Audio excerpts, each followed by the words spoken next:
गई। आखिर पुजारी का यह खूनी इश्क है क्या? किसके कत्ल की सुपारी दी गई थी? देखिए।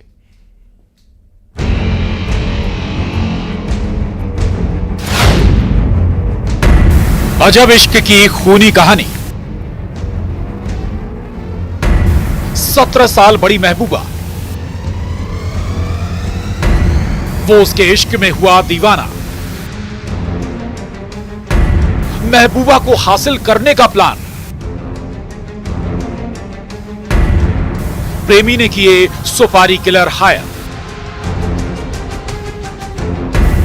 मोहब्बत में पुजारी का खूनी खेल। ये लव स्टोरी जरा हटकर है। कहते हैं इश्क में उम्र का कैसा बंधन, हुआ भी कुछ ऐसा ही। इस लव स्टोरी में पुजारी विवेक दुबे एक ऐसी महिला को दिल दे बैठा जो उससे उम्र में 17 साल बड़ी थी। 22 साल का प्रेमी और प्रेमिका 39 साल की। लेकिन इस लव स्टोरी में एक और ट्विस्ट है। विवेक जिस महिला से दिल लगा बैठा था वो पहले से शादीशुदा थी। जबलपुर के बरगी थाना इलाके में महबूबा को पाने के लिए प्रेमी की यह खूनी साजिश है। निगरी गांव, जिस गांव में मुकेश नाम के शख्स की बेरहमी से हत्या की गई थी। धारदार हथियार से कई वार किए गए थे। ब्यूरो से इसके बारे में जब पूरी विवेचना के दौरान जब सूत्रों से इसका पता रसी किया तो ये ज्ञात हुआ कि जो मृतक था उसकी पत्नी का संबंध एक विवेक दुबे नाम के लड़के के साथ था। जब विवेक दुबे को ट्रेस किया गया तो विवेक दुबे ने अपने अन्य दो साथी सतीश मयंक त्रिपाठी और संजय चौधरी के साथ इस घटना को करना उन्हें स्वीकार किया। घटना में जो इनने चाकू का उपयोग किया था और अन्य जो चीजें वो जब्त कर ली गई हैं। पुलिस के लिए यह केस ब्लाइंड था, लेकिन तफ्तीश में सबसे पहला सुराग मिला सीसीटीवी फुटेज। 3 लड़के सीसीटीवी फुटेज में नजर आए। तीनों ने मिलकर मुकेश की हत्या की साजिश रची थी। सोते वक्त उसे मौत की नींद सुला दिया। सीधी सी बात है, जब प्रेम संबंध है तो कोई भी व्यक्ति ये चाहता है कि वो लड़की किसी और की ना हो, और उसके मन में, विवेक दुबे के मन में यही बात थी और इसी के कारण उसने मुकेश झौरिया को मौत के घाट उतारा था। मुकेश के कत्ल के लिए बाकायदा सुपारी किलर हायर किए गए। 1.5 लाख में मौत का सौदा हुआ। सौदा किसी और ने नहीं बल्कि पुजारी विवेक ने किया था। दरअसल मुकेश विवेक की महबूबा का पति था। मुकेश की पत्नी मायके में रह रही थी। मुकेश ने जिद पकड़ ली थी, वो भी बीवी के साथ ससुराल में रहेगा। ये बात विवेक को नागवार गुजरी, जिसने प्रेमिका के पति को रास्ते से हटाने का प्लान बनाया। विवेक का प्रेम प्रसंग मुकेश मृतक की पत्नी से था, तो जब इसके मुकेश को इस बात का पता चला होगा तो आपस में इनके बीच अंदरूनी बातचीत हुई होगी, और ये बात जब विवेक को पता चली होगी तो फिर विवेक ने सोचा होगा कि किसी भी तरह से वो मुकेश झरिया को रास्ते से हटाए, और तब अपने साथियों के साथ मिलकर उसने इस वारदात को अंजाम दिया। 17 साल बड़ी मोहब्बत और पुजारी के खूनी खेल का खुलासा रोंगटे खड़े करने वाला है। जबलपुर में पवन पटेल के साथ bureau report, news 18, Madhya Pradesh, Chhattisgarh. और कत्ल की इस खूनी स्क्रिप्ट में प्रेमी और प्रेमिका दोनों शामिल हैं। प्रेमी कत्ल की साजिश रचता है। जिसकी हत्या करनी थी उसे पार्टी में बुलाता है, फिर उसे शराब में नींद की गोली दी जाती है। उसके बाद बेहोशी का इंजेक्शन, फिर बैग में मिलती है शौहर की लाश।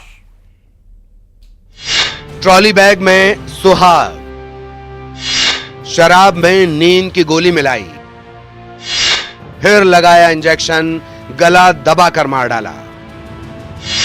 मुरैना में पत्नी ने लिखी खूनी स्क्रिप्ट।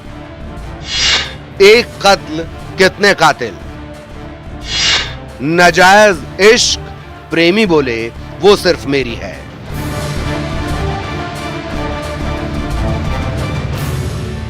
जिनके चेहरे बंधे हुए हैं, इन चेहरों में एक ऐसा चेहरा है जिसके दिल में एक ही ख्वाब था, कैसे वो अपनी मोहब्बत को हासिल कर ले।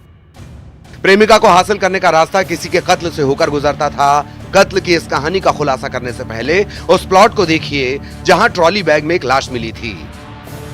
लाश पूरी तरह सड़ी गली थी। मुरैना के नूराबाद थाना इलाके के खिरावली डैम के पास लाश पूरी तरह से गल चुकी थी। लाश की पहचान करना आसान नहीं था। इस बीच नूराबाद में दर्ज एक गुमशुदगी से लाश की पहचान हुई। ये लाश थी मनोज की। मैंने जैसे ही उसको देखा तो बॉडी बहुत सड़ी गली अवस्था में थी और यहाँ पर पोस्टमार्टम कराया जाना उसका संभव नहीं था, इसलिए जेएच में, ग्वालियर जेएच में उसका पोस्टमार्टम कराया गया। तो इन्होंने डिटेल में बताया कि इन्होंने 23 जुलाई 2024 को बनखंडी रोड स्थित अपने कोचिंग पर संस्थान पे इसको बुलाया, मृतक को, और उसको फिर जो है शराब पिलाने के बहाने नींद की गोली और इंजेक्शन लगा करके उसको बेहोश कर दिया गया और बाद में जो है उसकी हत्या करके। मनोज की हत्या का प्लान इन आरोपियों ने जिस तरह से बनाया था वो भी कम हैरान करने वाला नहीं। मनोज को मौत के घाट उतारने से पहले शराब की पार्टी दी गई, शराब में नींद की गोली मिलाई गई, उसके बाद मनोज बेसुध हो जाए तो उसे इंजेक्शन लगाया गया और फिर गला घोंटकर हत्या की गई। पूरी कहानी में दो मास्टरमाइंड हैं, एक मनोज की पत्नी और पत्नी का प्रेमी। चूंकि इसके कुछ दिन पूर्व ही थाना नूराबाद में एक गुमिनसान कायम हुआ था 11/24। उस गुमिनसान के संबंध में भी उनके परिजनों के द्वारा ऐसी आशंका व्यक्त की गई थी कि इसकी हत्या हो सकती है। पुलिस ने जब उनका लिंक निकाला और उसको जो है उनके परिजनों और तमाम लोगों से उसको तस्दीक कराया तो ये लगभग पुलिस को क्लियर हो गया कि ये जो डेड बॉडी मिली है ये उस गुमिनसान की हो सकती है। उसी बेस पे पुलिस ने तमाम एंगल पे काम किया। खैरावली डैम में ट्रॉली में सुहाग मिला था। पत्नी को पता था कि उसके पति की हत्या प्रेमी आशुतोष करने वाला है। सुहाग के कत्ल की साजिश में पत्नी को भी आरोपी बनाया गया है। सीसीटीवी फुटेज और कॉल डिटेल से बेवफाई की कहानी सामने आई। ये निकल के आया कि जो मृतक है उसकी पत्नी के अवैध संबंध थे किसी व्यक्ति से, और उस व्यक्ति जिससे उसके अवैध संबंध थे उनके और अन्य 5 साथियों के साथ मिलकर उनके द्वारा ये इस व्यक्ति की हत्या कर दी। इसमें मूल रूप से अभी पुलिस के द्वारा प्रकरण के 6 आरोपियों को अरेस्ट कर लिया है। सुहाग के कत्ल की ये कहानी दिल दहला देती है। मुरैना में अमित शर्मा के साथ bureau report, news 18 Madhya Pradesh Chhattisgarh.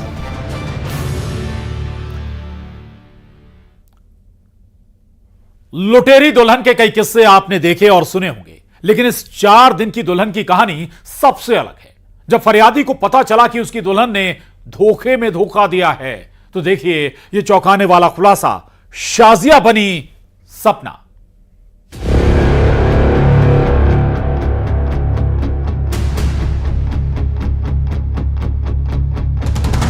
लूट के लिए उसने बदली पहचान। शाजिया बनी सपना। 4 दिन की थी चांदनी। धोखे में धोखे का खेल। 7 फेरे में उलझा ये फेर। दुल्हन का इमोशनल अत्याचार। सहरे में सजने और फिर शादी का मातम। सुनकर यकीनन अजीब लगता है, लेकिन सीहोर के फरियादी विपिन के लिए शादी सिर्फ दिल तोड़ा, एतबार को भी ठगा। बल्कि इस कहानी में एक और नया ट्विस्ट भी है। इंदौर की सपना शर्मा से 26 अप्रैल को देवास के एक मंदिर में विपिन की शादी हुई। लुटेरी गैंग के संबंध में हालिया खेड़ी का एक फरियादी था विपिन पंडित, उसके द्वारा जो है अभी 4थे महीने में एक उसकी शादी करवाई गई थी एक महिला से। सपना शर्मा नाम की महिला थी, उसकी शादी करवाई थी। राम सिंह पटेल उसका बाप था, राम सिंह। और तीसरा व्यक्ति जिसने शादी करवाई थी बिचौलिया उधम सिंह यदुवंत सिंह। एक दलाल इस शादी में था जिसने रिश्ता तय कराया, लेकिन हर एक किरदार फर्जी था। महज 4 दिन में सपना शर्मा पति विपिन को धोखा देकर फरार हो गई, जिसने बहाना बनाया पिता बीमार रहते हैं, हम बहुत गरीब हैं।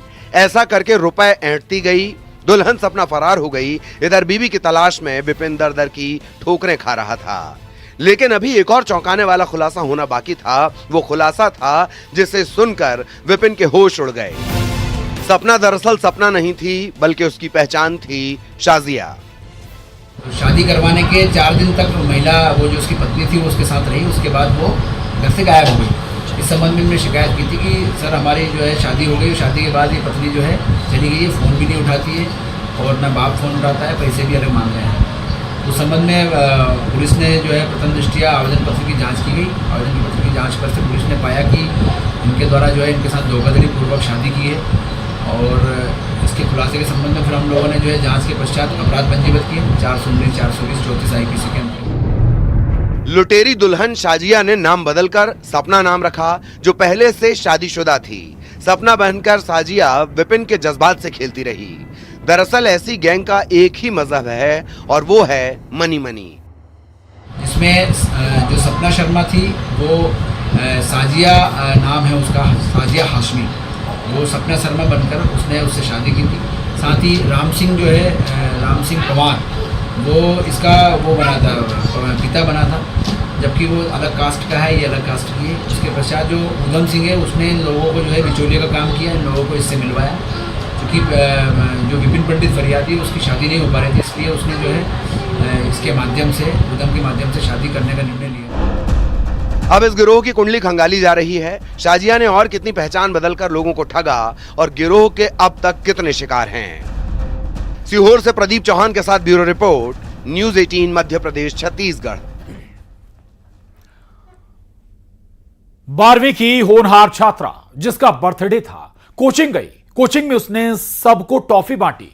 टीचर से कहा वो जिले में टॉप करना चाहती है। बेहद खुश थी वो। कोचिंग से स्कूल के लिए निकली, लेकिन उसके बाद जो खबर आई उसने सबको हैरान कर दिया।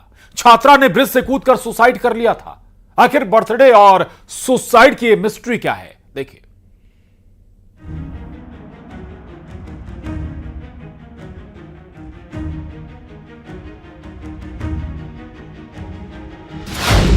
बर्थडे और सुसाइड एक मिस्ट्री। जन्मदिन पर ये कैसा तोहफा। वो खुश थी, फिर क्यों किया सुसाइड। जन्मदिन पर उसने बांटी टॉफी। टॉप करने का था उसका सपना। जिंदगी का इम्तिहान हार गई वो। जन्मदिन पर उसकी ऐसी आखिरी तस्वीर होगी, ये कहां किसने सोचा था। 12वीं की छात्रा प्रिया बैरागी की मौत एक मिस्ट्री बन गई है। प्रिया रोजाना की तरह अपने कोचिंग गई। सुबह 9 से 10 बजे तक क्लास लगती है। करीब 10 मिनट पहले स्कूल के लिए निकली, लेकिन कोचिंग टीचर को जब ये खबर मिली कि प्रिया ने सुसाइड कर लिया है, तब वो भी हैरान रह गए। जैसा डेली रोज और मतलब जो नॉर्मल दिनों में आवागमन जो करती है वैसी करती थी। आज उसका जन्मदिन है और जन्मदिन स्वरूप उसने जो है हमको एक टॉफ़ी दे के हमारा आशीर्वाद प्राप्त किया और उसने ये बोला कि सर मुझे ऐसा आशीर्वाद दीजिए कि मैं जो है ज़िले में टॉप करूँ और अपने माता पिता का नाम रोशन करूँ। बेहद खुश थी प्रिया, जिसने अपने बर्थडे पर क्लास में सबको टॉफी बांटी। ली कि वो पूरे जिले में अव्वल आए, ऐसा आशीर्वाद दीजिए। फिर क्यों प्रिया ने ऐसा खौफनाक कदम उठाया। सर कोई तनाव में दिख रही थी क्या तुम्हें? ऐसा कुछ भी नहीं है, बहुत हंसमुख और बहुत ही ब्रिलियंट। उसका 10th में 88%, 11वीं में 67% और बहुत ही हंसमुख बच्ची थी। और जब यहाँ पढ़ रही थी उस समय भी वो एकदम खुश थी। ऐसा कोई लगा नहीं कि वो इतना बड़ा कदम उठा लेगी। कानीपुरा रोड स्थित हायर सेकेंडरी स्कूल में 12वीं की छात्रा थी प्रिया। सुबह 10 बजे प्रिया का स्कूल था। 10 मिनट पहले वो कोचिंग से स्कूल के लिए निकली। रेलवे के ब्रिज से कूदते वक्त एक ऑटो ड्राइवर ने प्रिया को बचाने की कोशिश की, लेकिन तब तक बहुत देर हो चुकी थी। बस वो सबसे पहली बेंच पे बैठी थी और उसके बाद बैठ के बैग रख के उसने पानी पिया। पानी पीने के बाद ये टॉफ़ी दी और टॉफ़ी के बाद में जो है उसके बाद में वो अपनी फ्रेंड को भी टॉफ़ी दी। और जैसी बैच कंप्लीट हुई, चूँकि स्कूल का समय हो जाता है 10 बजे, तो वो तुरंत वहाँ से निकल के चली गई। एक हंसमुख लड़की, होनहार छात्रा, आखिर प्रिया की जिंदगी में कौन सी उथल पुथल चल रही थी। क्यों जन्मदिन पर ऐसे परिवार को छोड़कर चली गई प्रिया। सुसाइड की ये मिस्ट्री क्या है। उज्जैन में अजय पटवा के साथ bureau report, news 18 Madhya Pradesh Chhattisgarh. यह खबर हर पेरेंट्स के लिए जरूरी है, खासकर उन पेरेंट्स के लिए जिनके बच्चे बाहर पढ़ाई कर रहे हैं। अगर आपको भी ऐसे नंबर से कॉल आए, यहां तक कि आपको आपके बच्चे की आवाज भी सुनाई जाए, उसके साथ ही पिटाई की आवाज आए और यह कहा जाए कि आपका बच्चा क्रिमिनल केस में फंस गया है, तो सावधान रहिए, यह कॉल ठग का हो सकता है। देखिए अलर्ट करती यह खास रिपोर्ट।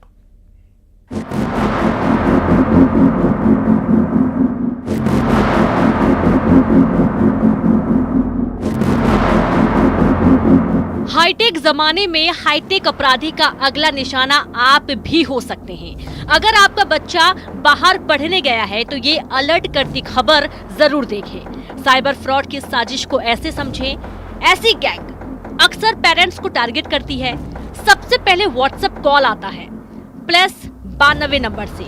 ये पाकिस्तान का नंबर है। जिस नंबर से कॉल आएगा उस पर किसी पुलिस अधिकारी की फोटो लगी होती है। ये फोटो सही भी हो सकती है जिसे ठग चुरा कर लगा लेते हैं, या फिर फेक फोटो। कल सरगुजा क्षेत्र में लगातार इस तरीके के कॉल आ रहे हैं 92 नंबर से, जो पाकिस्तान का है। ऐसे पालकों के पास जिनके बच्चे बाहर पढ़ रहे हैं या वो कॉलेज या उच्च शिक्षा के लिए शहर में ही भी हैं या दूसरे जगह पे हैं, उन पालकों के पास फ़ोन आ रहा है। वर्दीधारी पुलिसकर्मी की डीपी लगा व्हाट्सएप का ऑडियो कॉल आता है। कॉल करने वाले नटवरलाल एक्टिंग में माहिर होते हैं, जो बार बार ये कहते हैं आपका बच्चा ड्रग केस में फंस गया है, या फिर रेप केस उस पर लगा है, या फिर कोई और चार्ज की कहानी ये ठग सुनाएंगे। कहानी पूरी फिल्मी होती है। बैकग्राउंड में अक्सर टॉर्चर करने की आवाज आती है, जिससे पेरेंट्स को ये लगता है कि उनके बच्चे की थाने में पिटाई हो रही है।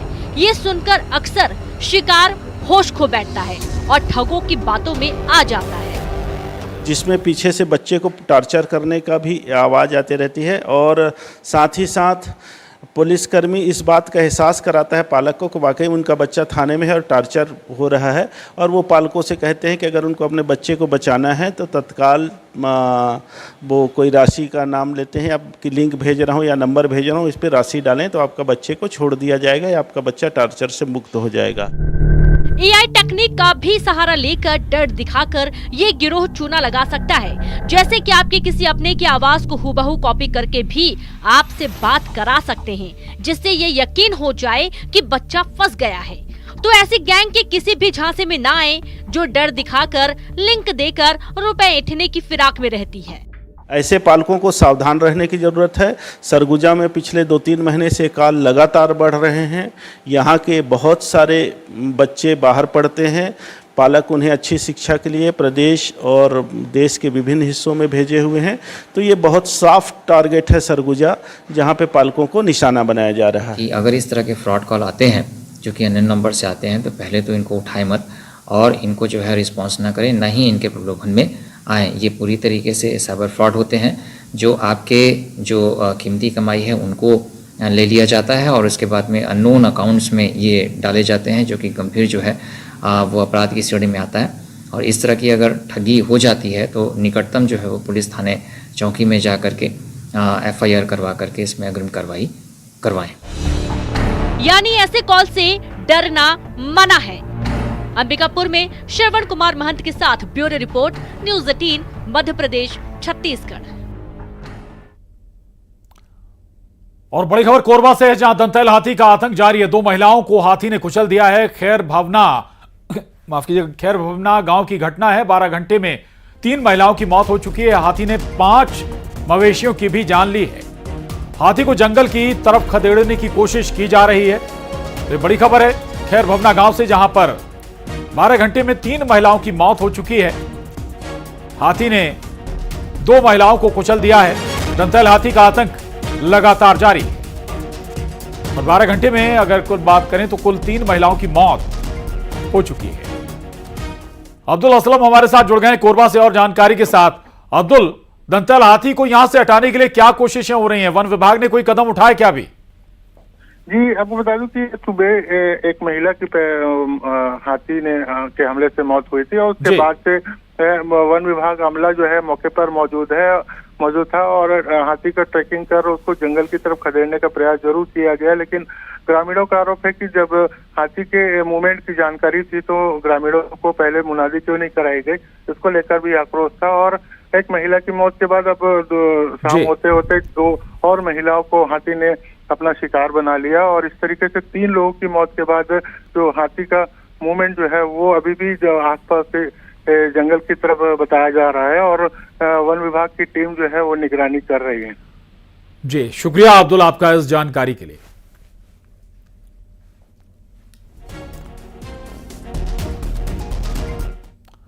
और क्रिमिनल्स में बस इतना ही।